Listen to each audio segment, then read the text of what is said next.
안녕하십니까? 날씨가 더우면 수양의 생각이 나고 또 어쩌다 보니까 이제 수양이가 금주 5일밖에 남지 않은 것 같습니다. 수양이를 준비하는 가운데 하나님께서 이 말씀을 통해서 저에게 이제 은혜를 주셨습니다. 그래서 제가 이 말씀을 준비하면서 이제 눈물로 이 말씀을 받은 말씀이어서 함께 은혜 나누고자 합니다. 누가복음 10장 25절로 37절, 요절 말씀 37절입니다. 한 목소리 읽고 제가 기도하고 시작하겠습니다. 시작. 이르되 자비를 베푼 자니이다. 예수께서 이르시되 가서 너도 이와 같이 하라 하시니라. 살아계신 하나님 아버지 감사합니다. 이 시간 저희들과 성령으로 함께 하시며 이곳에 임재하시며 또 오늘 말씀을 통해서 저희 가운데 은혜 주시고자 하심을 감사합니다. 이 저희는 이 말씀을 섬길 수 없는 자입니다. 하지만 불쌍히 여기시고 하나님의 말씀을 전하는 도구로 사용해 주시기를 기도합니다. 감사하며 예수님 이름으로 기도합니다. 오늘 말씀은 한 율법사와 예수님과의 대화입니다. 우리가 너무나 잘 알고 있는 선한 사마리아인의 비유입니다. 한 율법사는 자신의 율법 실력을 하나님의 말씀을 잘한다고 자랑하고자 예수님께 나와서 예수님을 시험했습니다. 그러나 예수님은 그의 믿음이 얼마나 피상적이고 메마른 것인지 지적해 주셨습니다. 아울러 우리의 믿음이 얼마나 행함이 있는 믿음이어야 하는가를 가르쳐 주시는 정말 귀한 말씀입니다. 이 시간 오늘 말씀을 통해서 이론적인 믿음이 아니라 실제적인 믿음의 세계로 나가 하나님을 사랑하고 이웃을 사랑하는, 사랑에 실천하는 참된 신앙인의 자세를 배울 수 있기를 기도합니다. 제1부 이를 행하라. 그러면 살리라. 25절로 28절입니다. 어떤 율법교사가 예수님을 찾아왔습니다. 그리고 예수님께 질문했습니다. 선생님, 내가 무엇을 하여야 영생을 얻으리까? 그가 질문한 의도는 예수님의 율법 실력이 어느 정도인가 시험하기 위해서였습니다. 율법교사의 질문에 대해서 예수님은 어떻게 대답하셨습니까? 율법에 무엇이라 기록되었으며 내가 어떻게 읽느냐? 예수님은 왜 질문에 대해서 즉시 대답을 주지 않고 도리어 이 사람에게 반문을, 질문을 하셨을까요? 이것은 율법교사가 질문을 한 의도를 예수님께서 간파하셨기 때문입니다. 율법교사가 몰라서가 아니라 예수님을 시험하려는 의도로 질문했다는 것을 예수님께서 아셨기 때문입니다. 예수님의 질문은 이제 두 부분으로 나눌 수가 있습니다. 앞부분, 율법에 무엇이라 기록되었느냐. 이 말씀은 영생의 길에 관한 해답은 성경 말씀 속에 있다는 것이고, 둘째 뒷부분, 내가 어떻게 읽느냐. 이 말씀은 내가 성경을 어떻게 이해하고 해석하느냐. 이런 질문입니다. 영생을 얻으려면 성경 속에 있는 객관적인 진리를 바르게 이해하고 해석하는 것이 중요합니다. 이에 율법교사는 예수님의 질문에 대해서 어떻게 답을 했습니까? 다 같이 27절을 한 목소리로 읽어보겠습니다. 27절 시작. 대답하여 이르되 내 마음을 다하고 목숨을 다하고 힘을 다하며 뜻을 다하고 주 너희 하나님을 사랑하고 또한 내 이웃을 내 자신같이 사랑하라 하였나이다. 신명기 구약 신명기 4장 1절에 보면은 이런 말씀이 있습니다. 이스라엘아, 이제 내가 너희에게 가르치는 규례와 법도를 듣고 준행하라. 그리하면 너희가 살 것이요. 여기에 생명 얻는 길이 잘 나타나 있습니다. 영생을 얻으려면 하나님이 주신 규례와 법도를 잘 듣고 준행해야 합니다. 그런데 구약 성경에는 모두 613개의 계명이 있습니다. 이 계명을 단 10개로 압축한 것이 십계명입니다. 율법교사는 이 십계명을 단 하나의 계명으로 집약을 했습니다. 그것이 바로 오늘 말씀인데 하나님을 마음과 목숨과 뜻과 힘을 다해서 사랑하고 이웃을 내 자신같이 사랑하라. 우리가 시험 보면은 대학교 때는 주관식으로 이제 많이 보잖아요. 시험 문제 중에서 제일 어려운 시험이 방대한 내용, 아주 많은 내용 중에서 그 핵심을 뽑아서 요약하라는 그런 시험입니다. 그래서 논술 시험에서도 이것을 중요시해서 굉장히 많이 고등학교에도 이렇게 가르치고 있습니다. 성경 66권이 있습니다. 우리 잘 아는 것처럼 성경 66권을 딱 한 구절로 요약해라. 그러면 그 성경 60 그 긴데 어떻게 요약합니까 우리가 잘 아는 것처럼 요한복음 3장 16절이다. 다 이렇게 이야기하잖아요. 그것은 하나님이 세상을 이처럼 사랑하사 독생자를 주셨으니 이는 그를 믿는 자마다 멸망하지 않고 영생을 얻게 하려 하심이라. 그 말씀이잖아요. 우리가 너무 잘 아는. 결국 성경이라는 것은 신구약을 한마디로 한다면은 예수 그리스도에 관한 기록이다. 예수님에 관한 책이다. 이렇게 말할 수가 있습니다.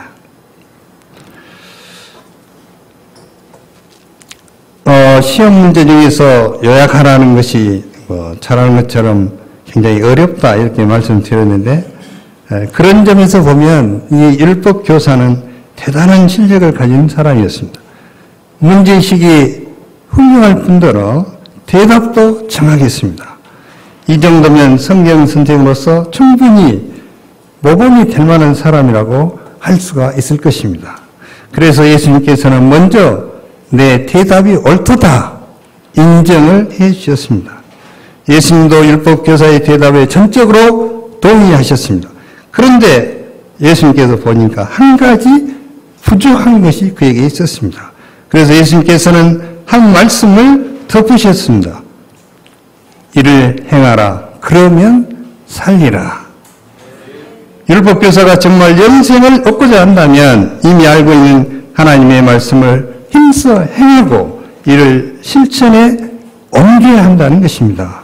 예수님께서 이 말씀을 하신 것은 율법교사의 한계를 드러내기 위해서였습니다. 율법교사는 성경을 부지런히 연구했습니다. 모르는 말씀이 없었습니다. 뿐만 아니라 성경을 남에게 부지런히 가르치기도 했습니다. 그러나 정작 본인은 성경 말씀대로 행하지를 않았습니다. 그렇기 때문에 예수님께서는 율법교사에게 일을 행하라는 투쟁 방향을 주신 것입니다. 우리도 성경 공부를 많이 하고 있습니다. 일주일에 한 번씩 1:1 말씀 공부를 하고 주일날 매주 메시지를 듣고 있습니다. 날마다 일용할 양식의 말씀 먹고 따로 그것도 부족해서 1년 계획을 세우고 다독을 열심히 합니다. 성경이 읽어지네 뭐 이런 것도 프로그램 있잖아요. 부지런히 이렇게 성경을 읽고 있습니다. 율법교사처럼 우리는 가르치기도 합니다. 덕분에 우리는 성경을 많이 알게 됐습니다.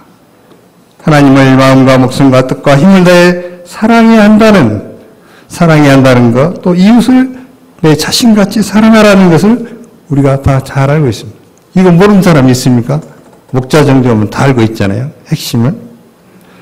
그렇다면 이제 문제는 우리가 얼마나 행하느냐, 말씀대로 행하느냐, 얼마나 실천에 옮기느냐, 이것이 문제라는 것입니다. 알기는 알지만 행하지 못할 때가 너무나 많기 때문입니다. 말은 그럴듯한데 삶은 여전히 자기중심적이고 이기적으로 살고 있습니다. 이것이 우리의 부끄러운 현주소인 것입니다. 여기서 우리의 문제는 어떻게 말씀대로 행할 수 있는가 하는 것입니다. 우리가 어떻게 마음을 다하여 목숨을 다하여 힘을 다하여 뜻을 다하여 보이지 않는 하나님을 사랑할 수 있겠습니까? 또 어떻게 이웃을 내 몸과 같이 사랑할 수가 있습니까? 이는 내 힘으로는 불가능합니다. 인간은 아담의 타락 이후 이 말씀을 행할 내적인 힘을 상실했습니다. 그런데 예수님은 왜 이를 행하라고 여기서 말씀하고 있습니까? 우리가 이 말씀에 순종하여 하나님을 사랑하고 이웃을 사랑하고자 투쟁하게 되면은 자신의 힘으로는 하나님과 이웃을 사랑할 수 없는 비참한 죄인임을 깨닫게 된다는 것입니다. 이때 우리는 비로소 죄인으로서의 자아 발견을 하게 되고 예수 그리스도의 은혜가 절실히 필요함을 깨닫게 되는 것입니다. 결국 우리가 예수 그리스도의 은혜를 덧먹을 때 비로소 하나님을 사랑하고 이웃을 사랑할 수 있는 힘을 얻게 되는 것입니다. 사도 바울을 보십시오. 그는 율법대로 살고자 몸부림을 쳤습니다. 그때 그는 원하는 바 선은 행하지 아니하고 도리어 원하지 아니하는 바 악을 행하고 있는 자아를 발견하고 절망 중에 부르짖었습니다. 오라 나는 공고한 사람이로다. 이 사망 목에서 누가 나를 건져내랴. 그러다가 그는 예수 그리스도를 바라보게 되었습니다. 결국 그는 십자가에서 우리의 죄를 담당하신 예수 그리스도로 말미암아 죄와 사망의 늪에서 구원을 받게 되었습니다. 그 후 그는 예수님의 구원의 은혜의 기초에서 하나님을 사랑하고 양들을 자기 몸과 같이 사랑하는 위대한 사랑의 사도가 된 것입니다. 제2부 가서 너도 이와 같이 하라. 29절로 37절입니다. 율법교사는 율법에 무엇이라 기록됐으며 내가 어떻게 읽느냐라는 말씀에 어떤 반응을 보였습니까? 율법교사는 예수님께 질문했습니다. 그러면 내 이웃이 누구니까? 율법교사는 예수님께 이웃의 범위를 어떻게 정의하실지를 물었습니다. 그가 이 질문을 한 이유가 무엇입니까? 이는 율법교사가 자신을 옳게 보이려는 의도가 있었기 때문입니다. 당시 유대인들은 동적인 유대 민족만을 이웃으로 삼고 있었습니다.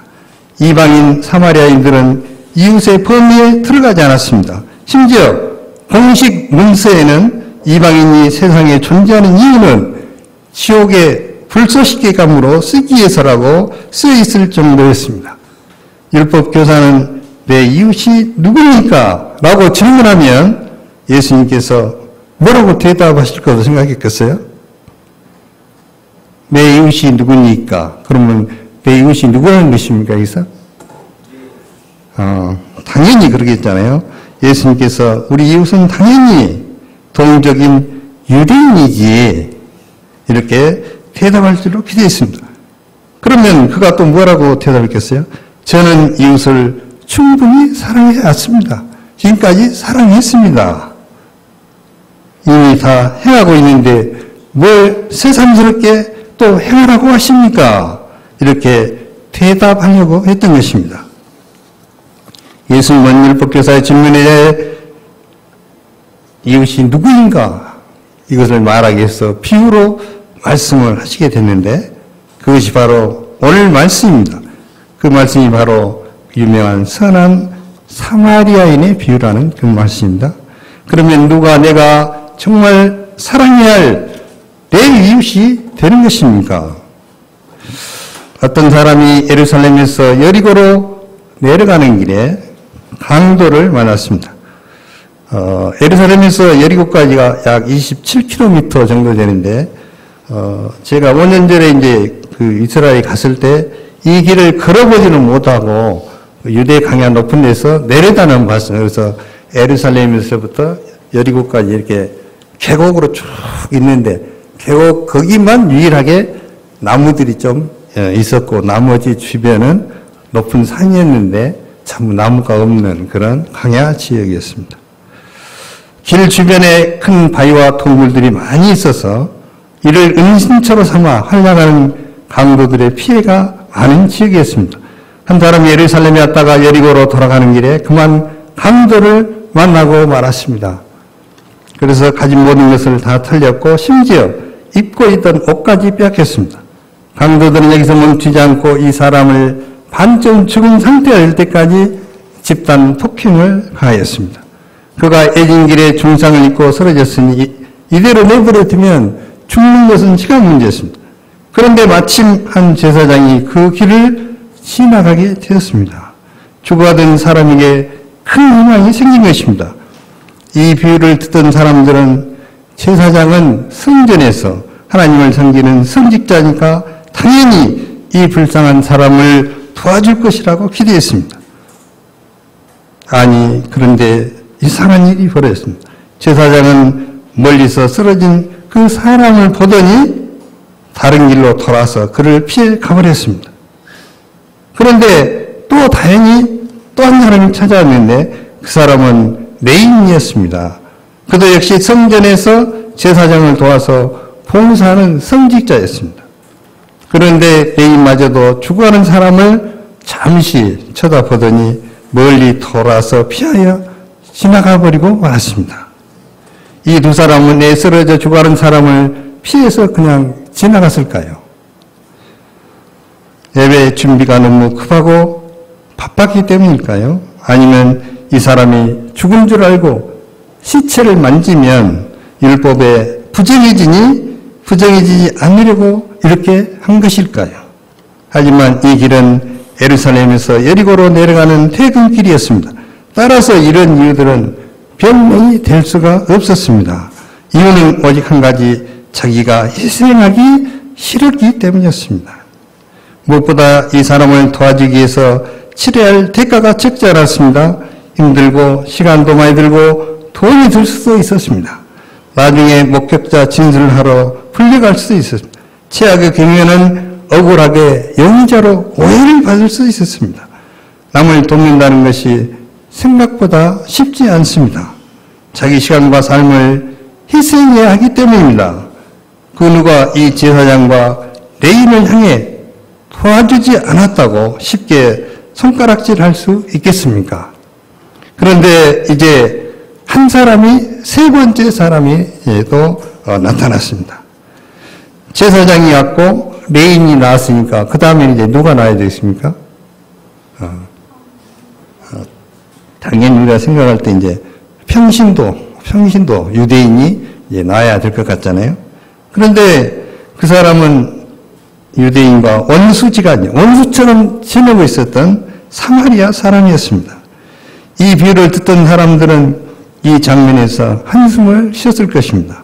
사마리아 사람은 죽어가는 유대인을 보고 꼴 좋다. 쌤통이네. 쌤통이란 말이 무슨 말이죠? 쌤통이네. 고소해 하는 거 있잖아요. 남이 잘못된 것을 보고 고소해 한다. 이제 그런 뜻이잖아요. 하면서 한 대 더 때리고 갈 수 있었습니다. 이제 강도받는 사람은 죽을 일만 남은 셈이었습니다. 그런데 어떤 일이 벌어졌습니까? 다 같이 33, 34절을 읽어볼까요? 어떤 사람이 시작.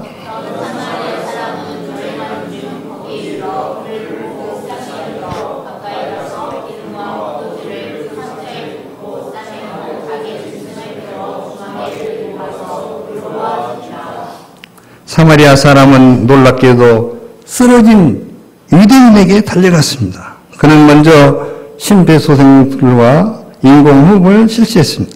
다행히도 심장이 다시 뛰고 호흡이 돌아왔습니다. 하지만 상처가 너무 깊었습니다. 사마리아인은 가방을 뒤져 기름과 포도주를 꺼내 상처에 부어 소독을 해주었습니다. 그리고 머리에 두건을 벗어서 찢어 상처를 싸매어 주었습니다. 일단 응급처치는 했지만 위험 지역에 강도 만난 사람을 그대로 놓아줄 수 없었습니다. 그래서 서둘러 강도 만난 사람을 짐승에 태우고 자기는 산길을 걸어 안전한 주막에까지 내려갔습니다. 그리고 밤새도록 곁을 지키며 정성을 다해 간호를 해주었습니다. 이 정도면 정말 할 일을 다 한 것처럼 보입니다. 그런데 여기서 끝이 아니었습니다. 사마리아인은 지갑 속에서 현금 2데나리온, 지금으로 한 20만 원 정도 되겠죠. 내어서 주막 주인에게 주면서 강도 만난 사람을 부탁했습니다. 그리고 혹시 비용이 더 들면 돌아올 때 갚겠다고 약속까지 하였습니다. 그러면 사마리아인이 원수로 지낸 강도 만난 유대인을 이렇게 할 수 있었던 동기가 무엇이었습니까? 그 이유는 오직 한 가지였다고 했습니다. 33절 보십시오. 죽어가는 한 사람을 불쌍히 여겼기 때문입니다. 그는 쓰러진 사람을 보고 이 사람이 내 이웃인가? 아닌가 이런 것은 전혀 고민하지 않았습니다. 오직 그가 도움이 필요한 사람이라는 이 한 가지만을 생각했습니다. 도움이 필요한 사람을 보았고 불쌍히 여겼고 그래서 지체 없이 도와줬을 뿐이었습니다. 성경에 나타난 하나님의 마음은 긍휼입니다. 성경에 나타난 하나님의 가장 큰 명령은 사랑하라는 것입니다. 성경을 많이 알아도 내 마음에 자비와 긍휼이 없으면 성경을 제대로 읽은 것이 아닙니다. 성경을 제대로 읽었다면 이웃사랑을 행하지 않을 수 없기 때문입니다. 바로 그런 사람의 마음속에 하나님 나라가 임하고 영생의 기쁨이 있는 것입니다. 인도 캘커타에서 빈민들을 돌보았던 마더 테레사 소녀 우리가 너무 잘 알잖아요. 마더 테레사 소녀는 이런 말을 했습니다. 사랑은 보고 느끼고 책임을 지는 것이다. 그렇습니다. 사랑은 말만 하는 것이 아니라 도움이 필요한 사람을 보고 그가 겪고 있는 아픔을 나의 아픔으로 느끼고 다가가서 책임을 져주는 것입니다. 제가 여수 애암문에 갈 때마다 많은 은혜를 받는데 한 가지 부끄러운 생각이 들 때가 있었습니다. 한센병 환자, 나병 환자, 문둥병 환자 여러 가지로 불렀잖아요. 문둥병 환자들을 돕기 위해서 세워진 애암문은 1대 원장부터 6대 원장까지 모두 미국 선교사들이었습니다.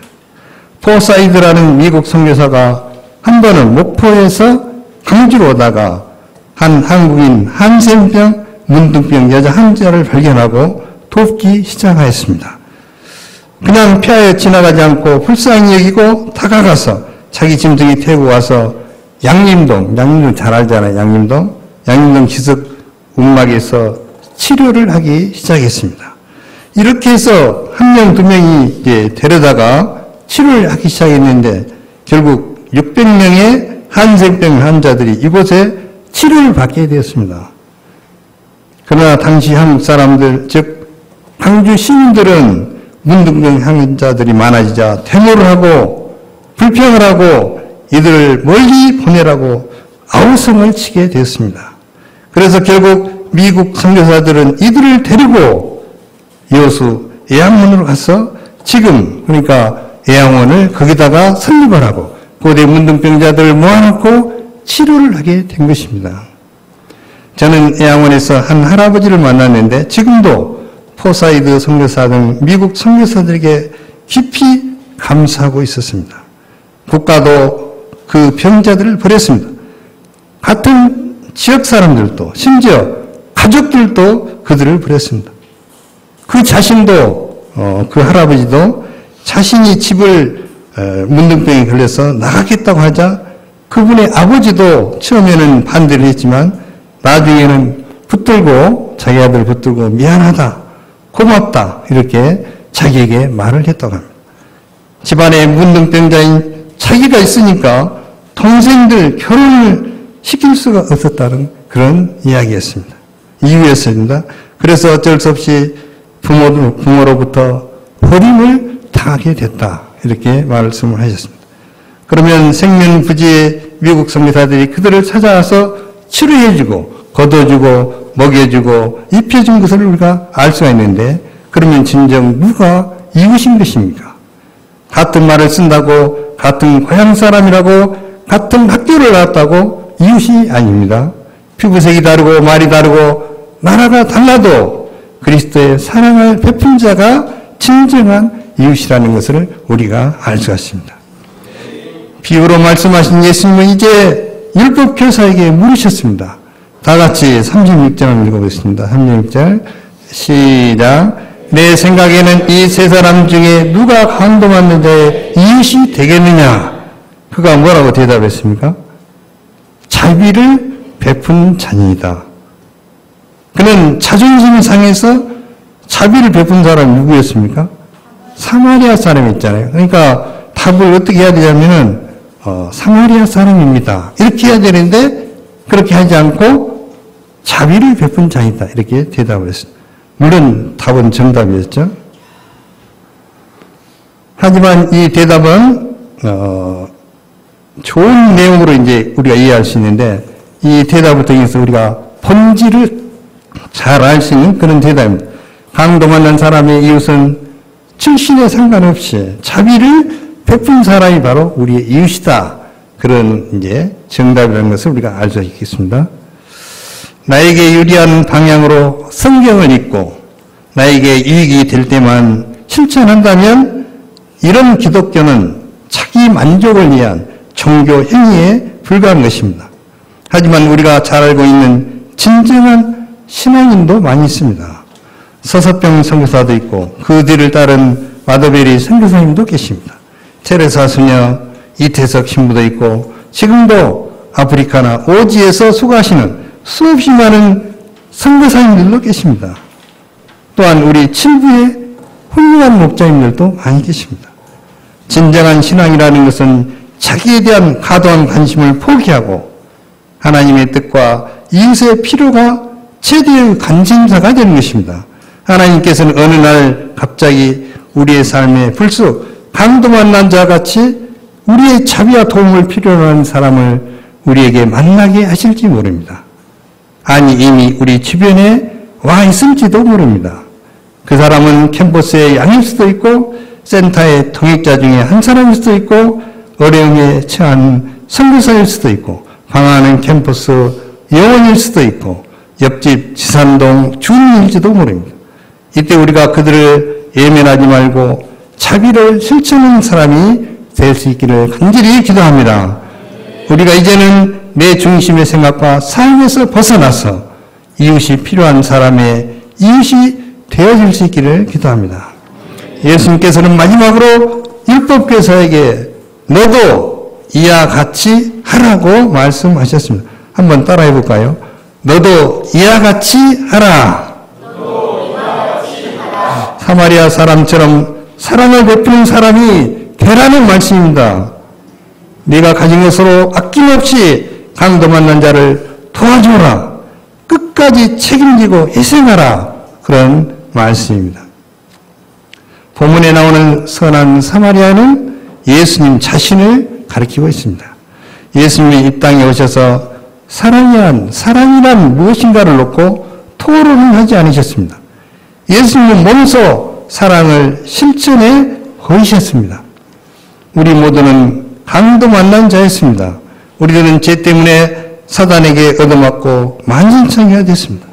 사실 우리는 주님의 사랑을 받을 만한 아무 자격이 없는 자들입니다. 주님이 더럽다, 소망 없다, 피해서 지나가셔도 아무 할 말이 없는 자들이었습니다. 그런데 주님께서 죄인 중에 죄인이 세리레이를 피하지 않고 지나가시지 않으셨듯이 사마리아의 목마른 그 여인을 만나 주셨듯이 우리도 불쌍히 여기시고 우리에게 찾아와 주셨습니다. 성령의 기름으로 우리의 상처를 싸매어 주셨습니다. 십자가 보혈의 붉은 피로 우리의 아픔을 치료해 주셨습니다. 아무도 나의 이웃, 나의 친구가 되어주지 않았지만 예수님이 친히 나의 이웃, 나의 친구가 되어주신 것입니다. 두 데나리온이 아니라 자기의 몸을 십자가에 대가로 지불하시어 죄로 죽어가던 우리를 살려주신 것입니다. 어떤 청년이 추운 겨울날 지하도를 지나가게 됐는데 한 여인이 어린아이를 업고 구걸을 하고 있었습니다. 청년은 집에 와서 하나님께 하소연을 했습니다. 주님은 그처럼 불쌍한 자를 왜 도와주시지 않는 것입니까? 왜 그들을 예면하십니까? 그러자 성령께서 이런 음성을 들려주셨습니다. 그 사람을 위해서 내가 너를 그곳에 보낸 것이 아니냐? 내가 가서 그 사람을 도와주면 안 되겠니? 이것이 주님의 음성이었습니다. 주님은 우리에게도 한 영혼을 돕고 사랑할 기회를 주고 계십니다. 한 영혼을 섬길 기회, 사랑할 기회, 자비를 베풀 기회를 주고 계십니다. 우리가 이 기회를 놓치지 말아야겠습니다. 혹시 우리는 하나님이 내게 맡기신 양을 그냥 피하여 지나치고 있지는 않습니까? 도움이 필요한 자를 돕고 사랑을 실천하는 데는 희생과 헌신이 따릅니다. 그러나 그것은 결코 무모한 낭비가 아닙니다. 하늘에 상급이 있습니다. 결국에는 그것이 다 나에게로 돌아오는 것입니다. 인도의 유명한 전도자 성자인 선다스팅이 하루는 눈 덮인 히말라야 산을 넘고 있었습니다. 한참을 가다 보니 한 사람이 추위에 쓰러져 있었습니다. 길가에. 마침 그곳 길을 가던 다른 사람이 한 명 있었는데 그 사람은 헐끗 이렇게 쳐다보고 그냥 지나가고 말았습니다. 선다스팅도 잠시 망설였지만은 자신을 살리신 주님의 은혜가 생각나서 다가가서 그 사람을 등에 업고 길을 갔습니다. 그 사람을 업고 가다 보니까 힘들어서 땀이 많이 났습니다. 그런데 그 열기 때문에 등에 엎여 있던 사람이 몸이 녹아서 온기를 회복하는 것이었습니다. 또 자신도 땀을 많이 흘렸기 때문에 추위를 타지 않고 산행을 할 수가 있었습니다. 그런데 두 사람이 한참 가다 보니 한 사람이 또 쓰러져 있었습니다. 다가가 보니 그 사람은 추위 때문에 이미 얼어 죽어 있었습니다. 그 사람은 다름이 아닌 얼마 전에 자기들 모른 체하고 앞서 지나쳐 갔던 바로 그 사람이었습니다. 혼자 빨리 가려다가 추위에 얼어서 죽어버린 것입니다. 선다싱은 쓰러진 사람을 등에 업고 가느라고 고생을 많이 하고 땀을 많이 흘렸지만은 그 땀 때문에 다른 사람도 살고 자신도 살게 된 것입니다. 우리가 다른 사람을 돕기 위해서 흘린 피와 땀은 남도 살리지만 결국은 내가 사는 것입니다. 결론적으로 가서 너도 이와 같이 하라. 이 말씀은 우리를 살려주신 예수님처럼 우리도 세상에 나가서 죽어가는 영혼을 구원하는 말씀입니다. 죄로 죽었던 나를 살리신 그 예수님의 은혜와 그 감격, 그 놀라운 구원의 은총을 가지고 너도 가서 이와 같이 하라는 주님의 명령인 것입니다. 구원의 벅찬 감격을 품에 품고 주님이 가신 그 선한 사마리아의 길을 가라는 명령인 것입니다. 우리에게 이번 여름 시장이가 구원의 벅찬 감격을 다시 회복하는 시장이가 될 수 있기를 기도합니다.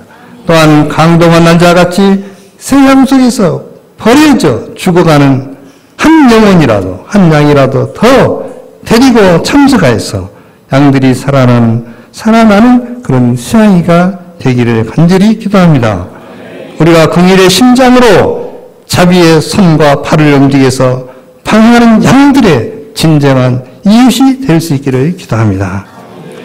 하나님 아버지 감사합니다.